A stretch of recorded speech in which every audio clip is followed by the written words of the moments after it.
Imagine a city completely swallowed by the jungle.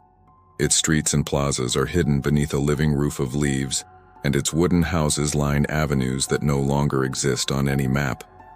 Now, imagine a single man who walked into that green darkness, absolutely convinced he would find it. He never came back. Today I want to take you deep into that mystery. Through the fever of legend, the stubbornness of obsession, and the proof that finally forced us to rethink everything we thought we knew about the Amazon.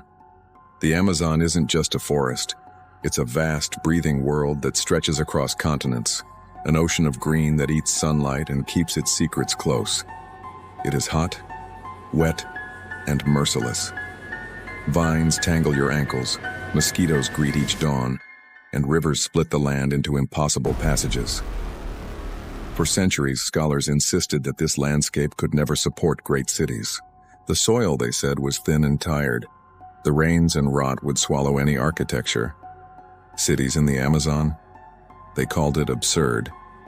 And yet, the legend of El Dorado seized Europe's imagination. It started with a ritual the Europeans completely misunderstood. In what is now Colombia, the Muisca people would anoint their new chief with gold dust and send him out onto a lake as a sacred offering. But to European eyes, this wasn't about ceremony.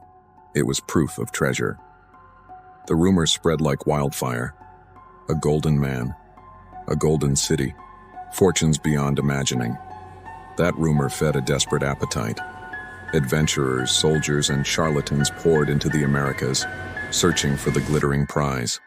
Many returned empty-handed. Many didn't return at all. The hunt turned the jungle into a vault to be cracked, not a landscape of people and rivers. Explorers learned harsh lessons. The jungle did not tolerate haste, and it refused to be plundered easily. At the turn of the 20th century, a man named Percy Fawcett arrived on the scene. He was a cartographer and explorer who knew Latin America better than most. While mapping a border between Brazil and Bolivia, he treated the forest like a ledger, a place full of pages to be read. He devoured old travelers' accounts, including a 16th century report about a city 25 miles long, packed with houses and glittering with minerals. That description lodged in his mind like a splinter. He called the place Zid, the lost city. Fawcett spent years trekking through sun and fever, canoeing braided rivers, sleeping under a sky thick with insects, and following hints from indigenous people who knew the land intimately. He described encounters that would shatter lesser men, a colossal anaconda, sleepless nights, limbs swollen and raw from bites. His companions called him indomitable. But obsession can be like that. Quiet, relentless, and dangerous. On his 8th expedition, he vanished. He sent one last optimistic letter to his wife. "Fear nothing," he wrote, then walked into the green and was never seen again. For decades, Fawcett's disappearance became a kind of proof for the skeptics. They argued it showed the Amazon couldn't have supported large, complex societies. The soil was poor, disease was inevitable, and any large settlement would have been washed away. The idea of lost cities became a pleasing fiction, not real history. But myths often carry slivers of truth. In the mid-20th century, scientists began to notice something strange. Patches of unusually dark, fertile soil scattered across the Amazon. This terra preta, or black earth, was rich in nutrients and completely different from the surrounding sandy dirt. It wasn't a natural accident. It was man-made, human waste, charcoal from controlled burns, pottery shards, and food remains, all combined over generations to create a soil that could sustain intensive agriculture where the normal soil could not. These were the byproducts of people reshaping their landscape to feed large populations. Archaeologists, working with indigenous communities, began to find other signs. Long, deliberate trenches and geometric formations appeared near rivers like the Xingu. When these features were mapped, they formed networks of walls, plazas, and causeways, the clear skeleton of towns and roads. One study found that a region the size of an American state once supported tens of thousands of people between the 13th and 17th centuries.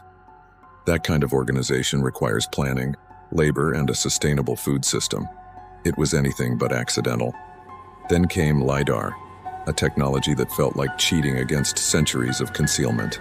LiDAR shoots lasers from the air and reads the signal that bounces back.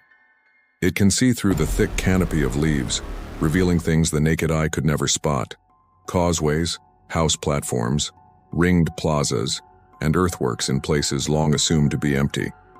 In regions like Acre and Xingu, LiDAR revealed entire networks of settlements, structures built of wood and earth instead of stone, entire urban worlds erased visually by rot and heat, but preserved in shape if you knew how to look.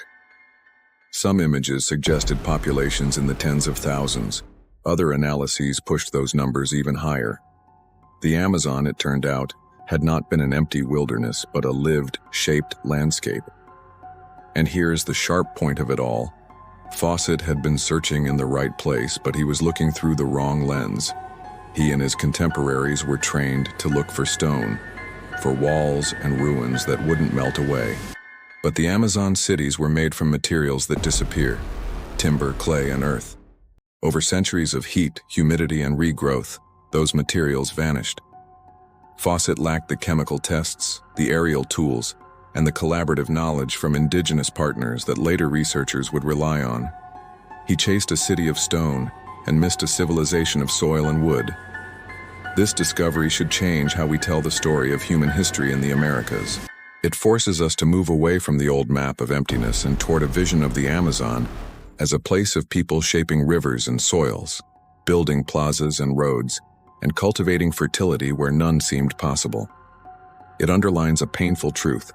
Entire societies can disappear from sight not because they never existed, but because our methods for seeing them were wrong. And it gives the disappearance of men like Fawcett a different feel. He wasn't simply a fool lost in the green. He was a man who glimpsed a possibility and followed it. His absence is tragic, but his certainty points to something real. The real lost cities were not the jeweled palaces of imagination. They were communities whose traces were buried in human soil and human stories. So what does this mean for us, standing on this side of the discovery? It means humility. It means recognizing that landscapes we call wild may still bear the fingerprints of countless generations. It means that our assumptions about where cities can be and what they must be made of to matter can blind us to the truth. And it should ignite our curiosity. If the Amazon could hide whole civilizations for centuries, what else might we be missing?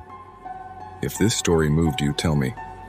What mystery would you chase even if everyone else said it was impossible? Share your answer in the comments below. And don't forget to subscribe if you want more stories about vanished worlds, stubborn explorers, and the small shifts in evidence that change everything we thought we knew. The past isn't always where we expect to find it. Sometimes it's waiting, patient and quiet, right under our feet. Thanks for watching.